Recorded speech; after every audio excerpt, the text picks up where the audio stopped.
At the start of the film, Ning arrives at her apartment, which she had rented out. She finds it in terrible condition, and the broker Tom informs her that the tenant has returned to their home country. He had emailed them pictures of the damage but received no response. While she could sue for damages, the broker advises that the legal fees and effort may not be worth it. Instead, he suggests she fix it up herself. Ning explains that she can't afford to, as the rent covers the mortgage. Tom then proposes why not renovate it slightly and move in herself. He mentions that a client interested in the location is still searching for a place and believes he can secure her a rental income of $70 to $80K per month. However, Ning refuses, saying she has already discussed it with Quinn, who won't agree, as that house belongs to him. The next day, Ning discusses with Quinn, but he firmly repeats that he has no intention of renting out the house. Ning says they could get up to $70K in rent, but Quinn insists that if the tenant turns out to be troublesome, the money wouldn't be worth the hassle. Ning insists that the potential tenants are a family of doctors and urges Quinn to at least screen them.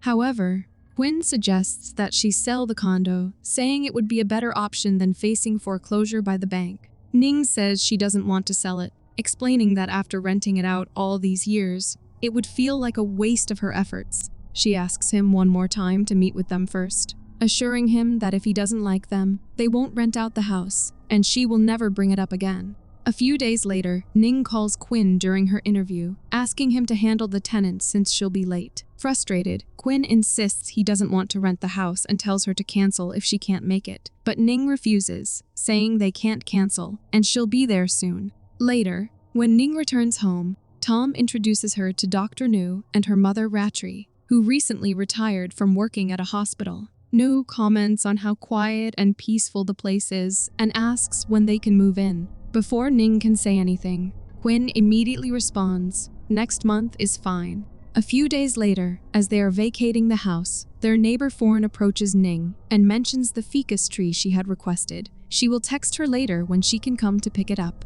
Ning thanks her and adds that if the new tenants cause any trouble, she can always give her a call. Next, we see Ning and Quinn celebrating their daughter Ing's birthday. Ning gives her a present and eagerly asks her to open it. However, Ing's smile fades as soon as she does. Ning reminds Ing that it's Miss Bunny and her kitchen set, something she wanted. But Ing insists she asked for a Guri doll. Ning explains that Guri dolls are no longer available, so she doesn't know where to get one for her. Later, Ning notices Quinn putting a book in his bag and asks if it's the one Ratree gave him, to which he says it's just a factory manual, and he threw the other book.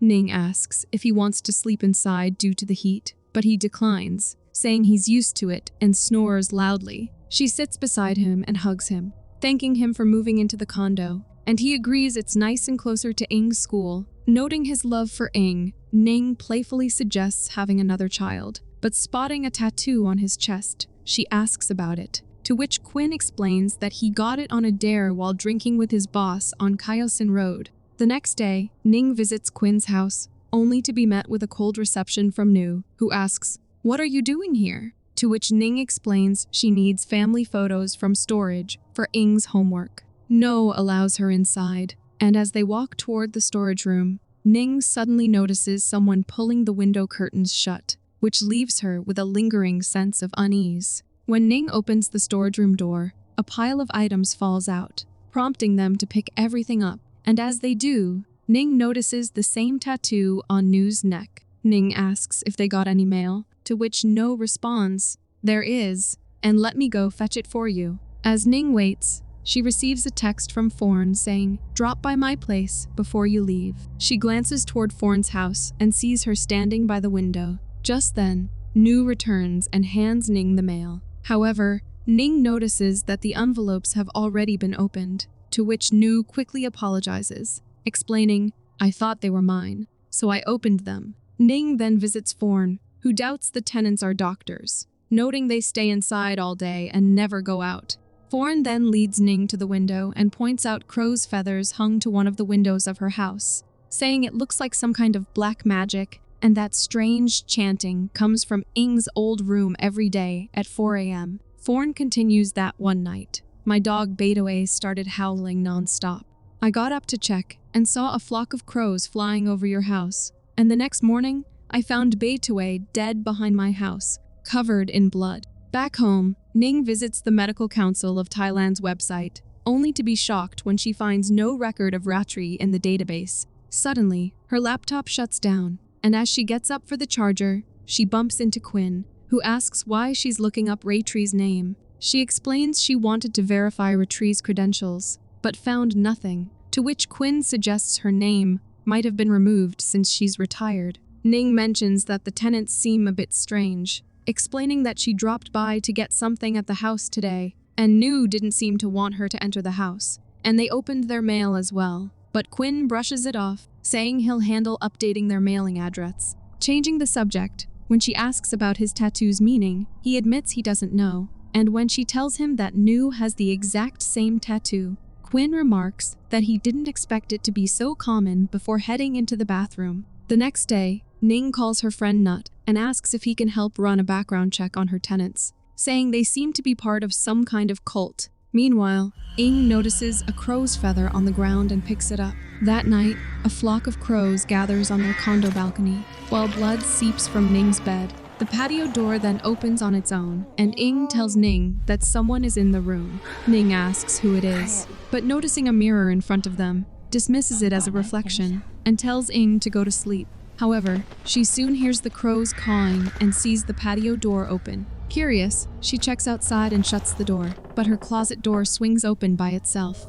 Frightened, she cautiously steps toward it and opens the door, but nothing seems unusual. Just then, her phone buzzes with a notification, and as she leaves, a face appears inside the closet. She checks her phone and finds a video from Forn with a message saying they are performing the ritual again. Ning quickly plays the video and sees Ratree conducting the ritual until she suddenly stops and looks directly at Forn. Concerned, Ning quickly asks if they caught her recording and if she's okay, but she gets no response. Worried, she rushes outside to see Quinn, only to discover he isn't there. Suddenly, the patio door starts shaking, but she dismisses it as the wind and calls Quinn, and to her shock, his phone rings just outside their door. Scared, she cautiously approaches, asking who's there, and before she can open the door, Quinn suddenly opens it and explains that he caught a rat in the bathroom and released it downstairs. But noticing the book in his hand, she questions why he brought it with him, to which Quinn casually replies that he used it to cover the can he trapped the rat in. Disgusted, Ning tells him the book is dirty and should be thrown away, to which he agrees and walks toward the trash can, while she heads to the bedroom, mentioning she has to take Ing to school early the next morning. However, she peeks out of her room, only to see Quinn quietly slipping the book back into his bag. She then checks her phone and sees that the video Forn sent has been unsent. Confused, she asks why she deleted the clip, but once again, she gets no response. The next day, Ning visits Forn's house and rings the bell, but there's no answer. Concerned, she tries calling her, but No arrives and asks if she's there to see Forn. She then mentions that she heard Forn went back to her hometown. Confused, Ning replies that Forn is from Bangkok and doesn't have any relatives elsewhere, to which Nu says she doesn't know.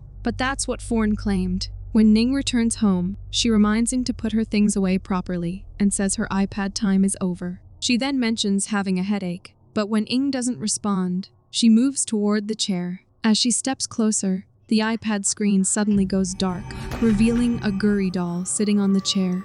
Confused, Ning picks up the doll and notices something on its collar, but the doll suddenly speaks, startling her. Frightened, she bends down to pick it up, but Ing grabs it first, claiming it as hers. When Ning asks where she got it, Ing replies that Dad gave it to her for her birthday. That night, Ning hears Ing mumbling in her sleep and asks if she's having a nightmare. But as she opens her eyes, she is horrified to see the doll beside her. Frustrated, she grabs the doll and stuffs it into a drawer. But just then, she hears an alarm sounding outside, and when she checks her phone, she sees it's 3:45 a.m. Curious, she opens the door and finds Quinn taking the book out of his bag. She immediately moves to follow him, but her charger slips and makes a noise, prompting Quinn to quickly shove the book into his bag and quietly lie down on the couch, pretending to be asleep. Ning shuts the door and turns to go to bed when she suddenly hears a girl humming a poem. But when she turns around, she sees it's just her dress hanging.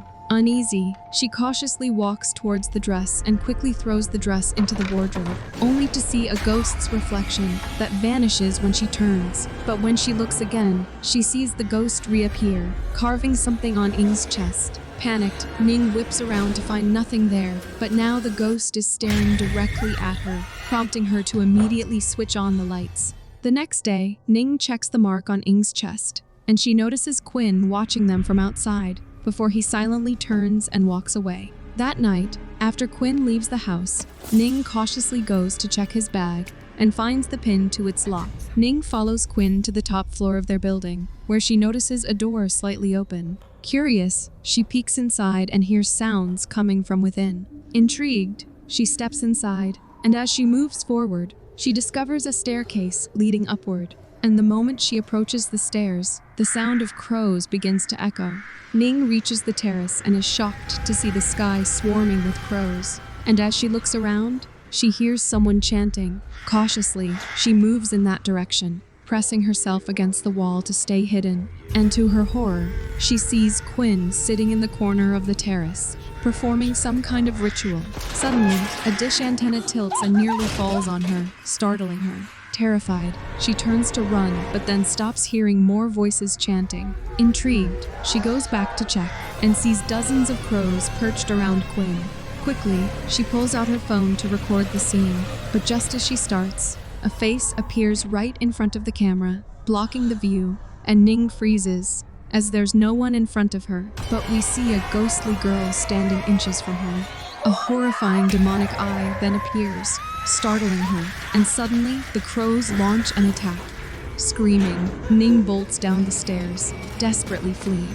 She rushes back to her room and collapses onto her bed, trembling with fear. After a while, Quinn opens the door and walks toward her, calling her name, but she remains silent, pretending to be asleep, prompting him to quietly turn and leave. The next morning, while Quinn is in the bathroom, Ning quickly unlocks his bag and takes out the book. Just then, Ing comes out of her room, startling her, and then Quinn also steps out of the bathroom. But Ning manages to hide the book just in time. Ning quickly rushes into the bathroom to check the book, but to her shock, all its pages are blank. And just then, Quinn knocks on the door, asking if she took something from his bag. She asks, "What are you missing?" But Quinn walks away and asks Ing if she opened his bag. Feeling uneasy, Ning opens the shaft door to hide the book, but is horrified to find strange objects inside, items unmistakably linked to black magic. Later, when Ning visits Ing's school, she is shocked to see Ing with the book pressed against her face, sitting next to Ratree. Worried, Ning rushes toward her, but as she gets closer, she realizes that both Ing and Ratree have vanished. Panicked, she calls out Ing's name, searching for her, and Ing comes running up to her. Ning asks, "Where did that granny go?" To which Ing asks, "What granny?" Ning notices a mark on her neck and asks, "Did that granny do this to you?" But one of her teachers intervenes, urging Ning to stay calm. Ning returns to her building and tells Ing that they will eat out. But first, she needs to go upstairs quickly to grab something. She packs her documents and some clothes in a bag, but when she returns, she is shocked to see Quinn in the car, who asks why she's bringing an overnight bag to dinner. Ning tells Ing to get back in her seat, and when Quinn asks where she's taking her, she says anywhere that Cult can't reach her. Quinn urges her to wait and talk, but she cuts him off, saying that Hag went to Ing's school today. Quinn asks if she's imagining things, but Ning insists that she saw her with her own eyes, and wonders if Ratree did something to Ing, causing her to forget. Quinn says, "Mother didn't hurt Ing," to which Ning asks, "So you call her mother now?" She then gives him one last chance to tell her what Ratree is planning to do with their child. Quinn says she can leave if she wants, but Ing stays with him. Ning asks if Ing has to die before he wakes up, to which he slaps her, causing the guards to intervene and try to calm him. And seizing the opportunity, Ning speeds away with Ing. Ning's mother calls and asks where she is, to which Ning replies that she's on her way to her house and will be there in half an hour. However, when her mother informs her that Quinn is there looking for her and Ing, Ning quickly tells her not to reveal her location and says she will call her later. At a hotel, Ing tells Ning she doesn't want to stay, to which Ning says they are not going back to her dad. Ing insists on helping her dad, to which Ning asks what he wants her to do, but Ing stays silent and starts crying. The next day, Ning meets Nuch, who tells her that he tried searching the ID information in the database and believes her tenant is suspicious because the numbers on her ID have been altered. After retrieving the real numbers, he ran another search and discovered that the person renting her house is not Ratree, but Napaporn Pongthiwa. However, she has no criminal record. He then asks if she was beaten up, but before Ning can respond, Nuch's girlfriend Am interrupts them. As Ning leaves, Am asks her to stop involving Nuch. Ning insists she has no feelings for him, but Am replies that Nuch does, and has been caught up in her issues since she called. She then reveals their engagement and warns Ning to stay away, saying she'll have him block her number. When Ning returns to the hotel room, she panics upon realizing that Ing is not in the room, and when she comes out, a woman informs her that she left with her father. Ning rushes to her condo and finds that Ing and Kawin are not there, but just as she is about to leave, she notices blood on her bed. Panicked, she quickly pushes the mattress aside, only to be horrified by a sinister symbol drawn beneath it. She rushes to Kawin's house, only to see the same symbol there as well. Taking out her phone, she turns on the flashlight, only to discover crow feathers scattered everywhere. She hurries upstairs, searching for Ing, but to her horror, she finds the bed covered with strange black magic items and insects crawling all over. Panicked, she quickly calls Tom and asks when the tenant moved out, to which he tells her that Ratree left yesterday and asks if Kawin hadn't mentioned it.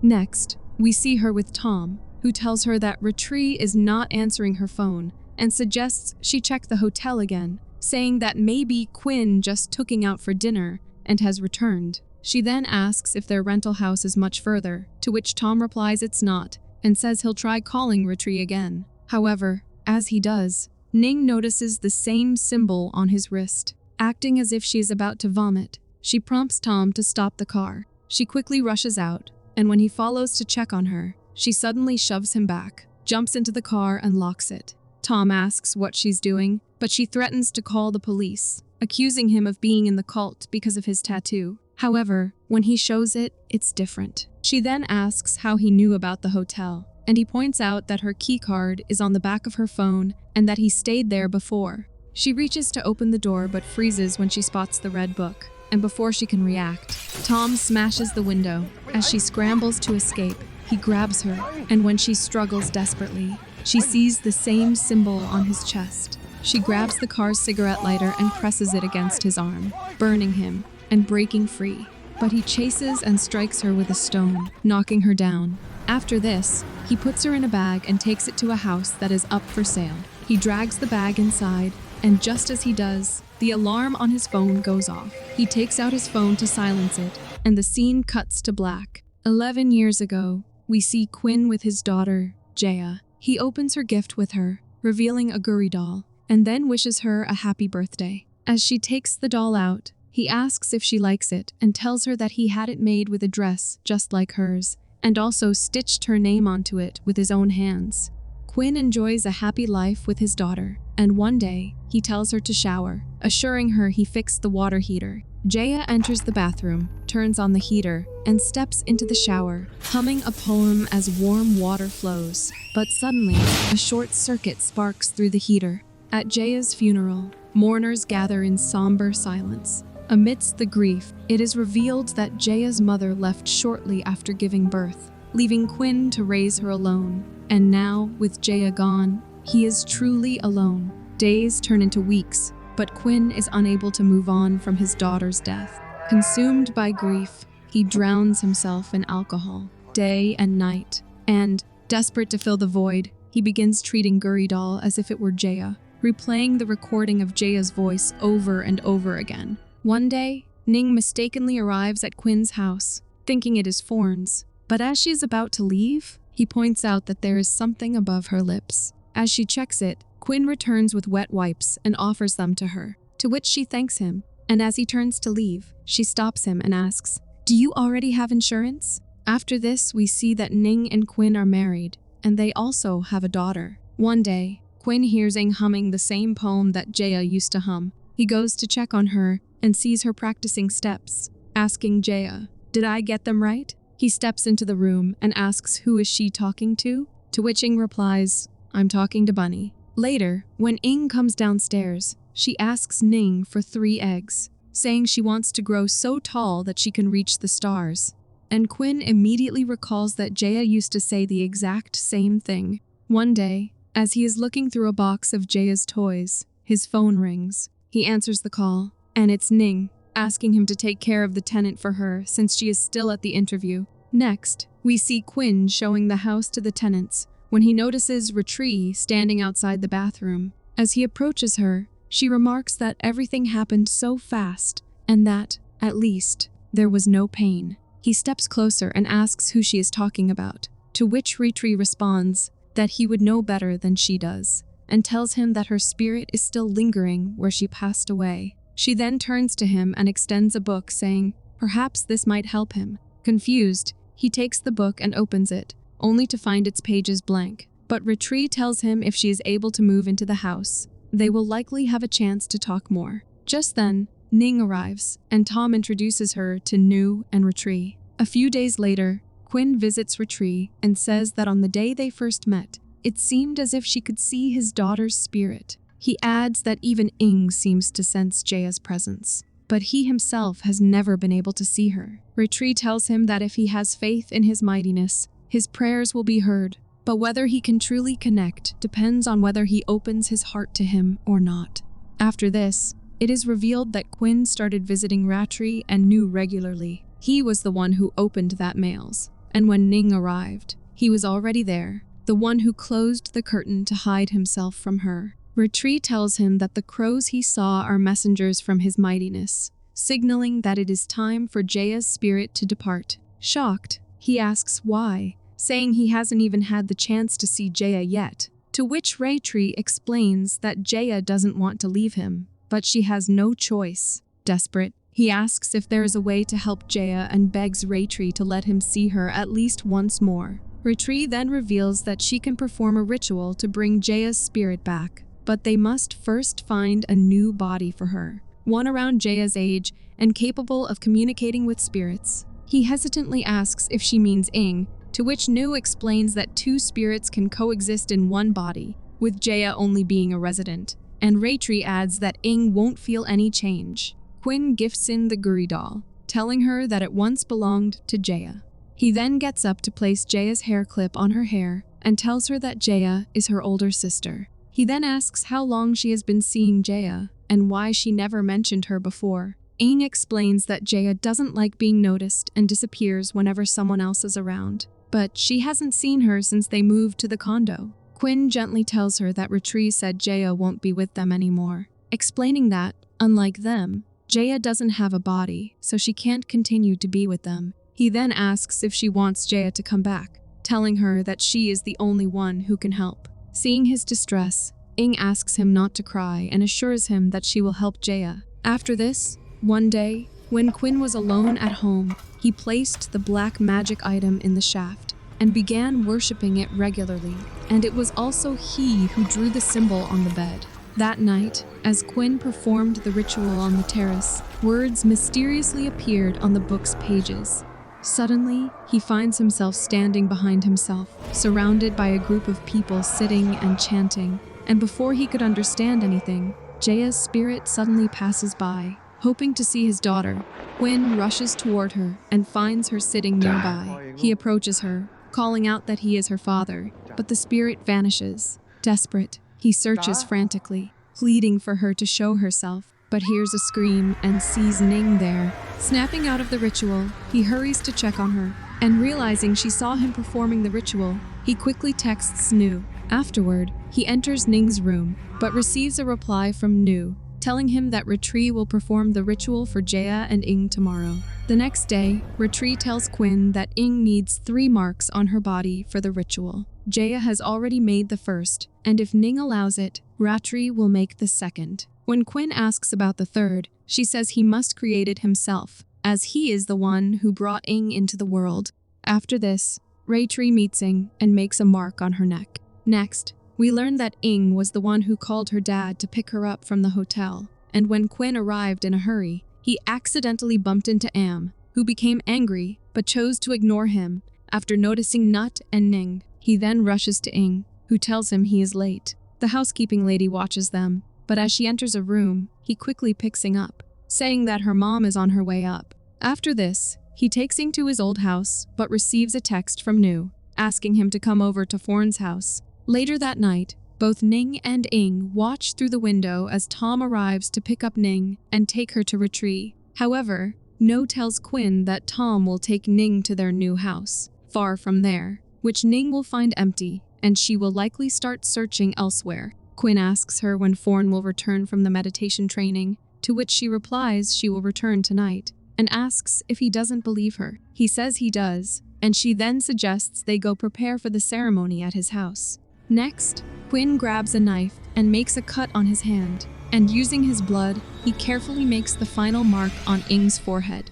When he comes out of the room, Quinn notices that the roof is leaking, and just then, he hears the sound of the door opening. Confused, he heads downstairs and sees a shadow of someone outside the door. Thinking it's Jaya, he steps closer, but the shadow slowly grows bigger, causing him to panic.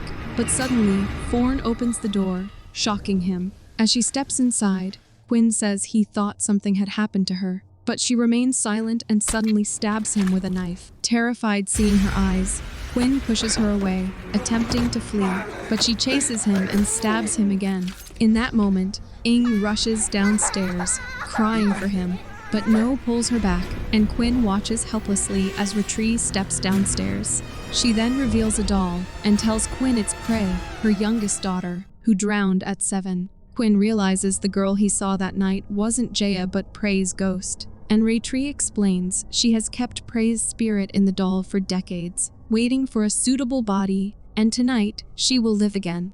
4 months ago, Tom showed Ing to Ratree, and Nu asked if Ing really has a sixth sense, just like Tom mentioned, to which Ratree nodded her head in agreement. It is then revealed that Ning's last tenant had left the condo in perfect condition. However, it turns out that No, Tom, and Ratree had actually vandalized it to make it look damaged. When Ratree and Nu moved in, Jaya's spirit saw them, and when Nu asked if she would cause trouble, Ratree said she would actually be useful. Ratree then goes to her room, chants something, and sprinkles blood around the room. After a moment, she's able to see Jaya's spirit hiding in a corner, who lunges at Ratree, but she manages to trap Jaya's spirit in the doll. After this, they perform a ritual, and meanwhile, blood begins to seep from Ning's bed. An eye appears inside Prey's doll's mouth, and a hand then suddenly emerges. Ing tells her mother that there is someone in the room, and at the same time, Forn is recording the ritual, which Ratree sees, and before Forn can escape, Ratree arrives at her house. Scared, Forn begs her to spare her, but Ratree tells her to pray to his mightiness and serve him, causing her eyes to roll back. Next, when Ratree met Ing asked if Jaya could really live in her body, and Ratree replied, "Of course, because there's already another person in my body." Ratree then explains that when she was 18, she allowed this girl to live with her. Ing asks, "Where is she now?" To which Ratree teleports her to a different dimension. There, the girl introduces herself as Ratree, explaining that what they're doing is called traveling clairvoyance. Ratree shares that you have this talent since birth, which is why you can see Jaya, and when they turn around, their bodies are right in front of them. Ratree reveals that she has been living in Napaporn's body for decades, but her spirit doesn't age with the body. Ing asks, "How did she get into Granny's body?" To which Ratree then teleports her into a house and tells Ing, "This is when I did the ritual 50 years ago." She adds that her great-grandfather descended from the leader of his Mightiness's Forum, which is located around the Himalayas. Ing asks, "If I do the ritual, will Jaya be with me forever?" To which Ratree answers, "Yes, but you have to give permission first." Ing gives her permission, and Ratree brings her back to the real world. That night, Quinn leaves the room after marking Ing's forehead with his blood, and as they're preparing for the ritual,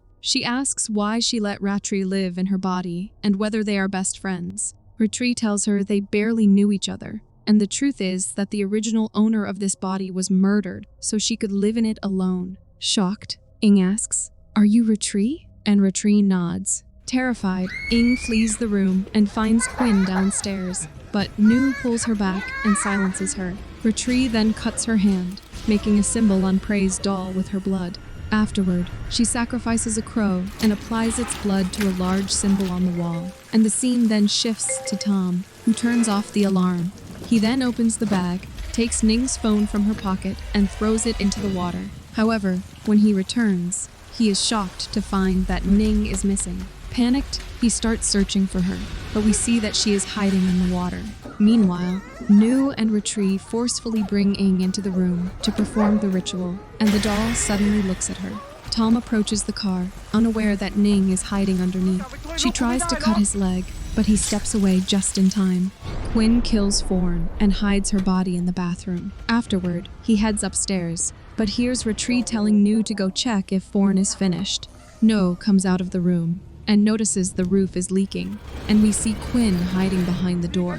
At the same moment, Ning and Quinn lunge at Tom and Nu, but Nu dodges and fights back. Quinn, however, overpowers her and tries to strangle her, but she jabs her finger into his wound, forcing him down. Just then, she receives a text from Tom, telling her that Ning has been taken care of and asking if he should come back. However, it turns out it's Ning, and Nu reply that they are at Quinn's house. Ratree and Nu prepare for the ritual, while Ning arrives at Quinn's house. She brings a few items from the storeroom and places paint cans and a few wrenches in the microwave, which she turns on and quickly hides in a corner. Meanwhile, Ratree strangles him to kill her, but as Ing dies, the microwave explodes. No quickly runs downstairs to extinguish the fire, while Ning rushes upstairs, only to find Ing's lifeless body on the bed, and when she removes the book from her face, she discovers that she is dead. However, Ing suddenly opens her eyes, prompting Ning to grab a hammer to attack Ratree, but her body freezes, and it's revealed that multiple spirits are stopping her. The spirits then lift Ning into the air before throwing her onto the floor. Ning returns to Ing and is horrified to see Prey's spirit taking over her body. Desperate, she grabs the hammer and begins smashing Prey's doll, crushing its face, but a hand emerges from the doll, revealing Prey's spirit, strangling her. Ning keeps hitting the doll, eventually smashing its head, causing the spirit to vanish. Ratree tries to stop her, grabbing Ning's hand, but Ning manages to knock her down. Ning tries to flee with Ing, but Ratree and Nu block her. Ning begs them to let her daughter go, but Ratree says she's not your child because her child is dead. Just then, the ceiling above them cracks and suddenly collapses, causing the items in the attic to fall on them. After a while, Ratree watches as Ing gets up, grabs a rod, and stabs it into Nu's head. It is then revealed that, before dying, Quinn freed Jaya's spirit from the doll by drawing a symbol on its forehead and asked her to help her sister, and Jaya's spirit took over Ing's body through the dripping water. Filled with anger, Jaya moves toward Ratree and stabs her in the head multiple times, finally killing her. Next, we see Ning in the hospital, where Nuch asks, "Did your husband never tell you about Jaya?" She then goes to check on Ing and finds a photo under her pillow, and when she opens it, she discovers it's a picture of Quinn and Jaya. She asks Ing, "Where did she get it?" To which Ing sits up in bed and replies, "From the house." Before Ning can say anything else, Jaya calls her auntie, shocking her. Jaya then apologizes, making Ning realize that she is not Ing, but Jaya. Jaya explains, "I don't know about Ing, but I was already in her body when I woke up." Overcome with emotion, Ning breaks down in tears and falls to the floor, grieving the loss of her child. Jaya continues apologizing, and Ning eventually gets up and embraces her. Next, we see Jaya and Ning living with Ning's mother, who still doesn't know the truth. On their way to school, Ning tells Jaya that she will take her to the beach after school, to which Jaya responds with a smile saying, "Okay." Jaya then wraps her arm around Ning's waist, symbolizing that their bond is growing slowly, and they have both accepted each other. And the movie ends here. Thanks for watching. If you enjoyed the chills, hit that like button, subscribe, and turn on notifications so you never miss a scare. Until next time, stay spooky.